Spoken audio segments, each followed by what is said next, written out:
Mata adalah jendela dunia ya. Ini suatu ungkapan yang saya rasa hampir setiap orang pernah mendengar. Bahkan Anda bisa mengungkapkan bahwa apa yang Anda lihat adalah berawal dari mata ya. Nah, ini bicara masalah kesehatan mata. Tentunya beragam gangguan kesehatan pada mata bisa terjadi dan mungkin Anda juga pernah mendengar yang namanya katarak. Pernah dengar, Bu? Ini penyakit usia berapa? 50 tahun ke atas. Ya, benar sekali bahwa katarak ini identik dengan faktor usia. Namun, apakah benar hanya usia yang bisa berisiko terjadinya katarak, Dokter Daniel? Betul. Jadi sebetulnya katarak sendiri dibagi tiga. Yang pertama itu adalah sebetulnya kongenital. Kongenital artinya bawaan. Dari dia dilahirkan, sudah ada bakal dari katarak itu. Yang kedua tadi faktor penuaan, faktor usia, di mana terjadi aging alami ya. Aging, di mana terjadi degenerasi dari lensa. Jadi di mata kita ada suatu bagian yang bening yang merupakan lensa dari mata kita yang fungsinya memfokuskan cahaya untuk jatuh di retina, itu menjadi dari bening menjadi lama-lama menjadi keruh.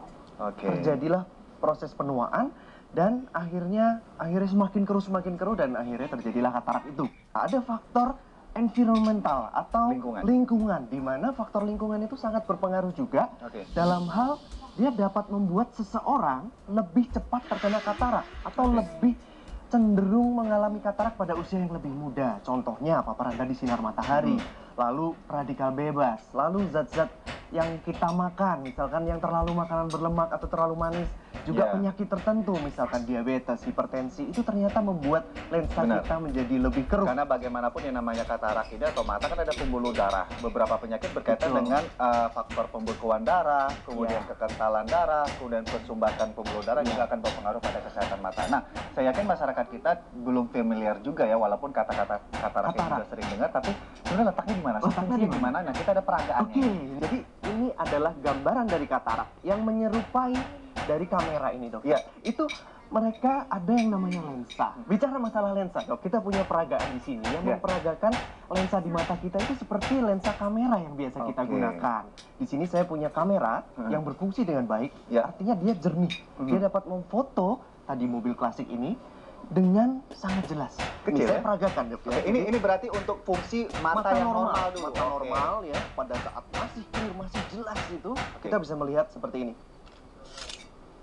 Nah, itu posisi dari mobil jelas, setir ya. Oke, ini untuk mata yang normal. Mata yang clear, mata yang normal, di mana belum terjadi kerusakan. Nah, yang kedua, kita memiliki peragaan yang berikutnya adalah pada saat saya memasang ini.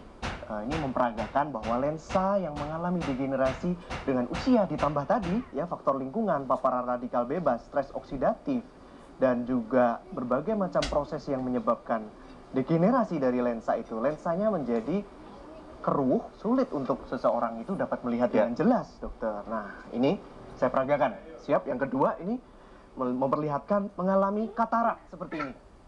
Mana hasilnya? Nah, ini hasilnya. Oke, ada perbedaan, Bu? Ya, jadi buram. Ada visual atau penampakannya juga ada terjadi perubahan yang cukup signifikan. Iya, makanya seseorang yang terkena katarak kan dia sangat berbahaya jika dia harus misalkan mengemudi atau bekerja dengan mesin tertentu, mesin jahit misalkan, nanti bisa tertusuk. Nah, kita runut tadi dari penyebabnya. Faktor lingkungan inilah yang dapat kita bantu. Artinya jika di genetik memang susah harus operasi. Lalu penuaan terjadi terus. Nah, kita harus mencegah efek samping dari penuaan antara lain faktor-faktor yang mempengaruhi di dalamnya, termasuk radikal bebas tadi, stres oksidatif yang terjadi, glycation. Glycation itu jadi protein menempel di sana sehingga menyebabkan kekeruhan. Radikal bebas menyebabkan stres oksidatif yang menyebabkan terjadinya reaksi oksidatif, reaksi berantai yang menyebabkan lensa semakin buruk, terjadilah katarak. Nah, inilah yang kita tangkal dengan yang kita sebut sebagai antioksidan, yang mencegah stres oksidatif, mencegah terjadinya glycation tadi dengan proses kimia lah ya. Kimiawi ya, yang cukup rumit yang terdapat di dalamnya yang merusak. Nah, ini harus kita serap, kita cegah dengan antioksidan. Nah, antioksidan tadi saya mendapatkan informasi dari sebuah jurnal yang dilakukan penelitian ya untuk dapat meneliti antioksidan apa yang kuat. Antioksidan yang terkuat dari jurnal yang didapatkan oleh saya itu adalah antioksidan di dalam kulit buah manggis.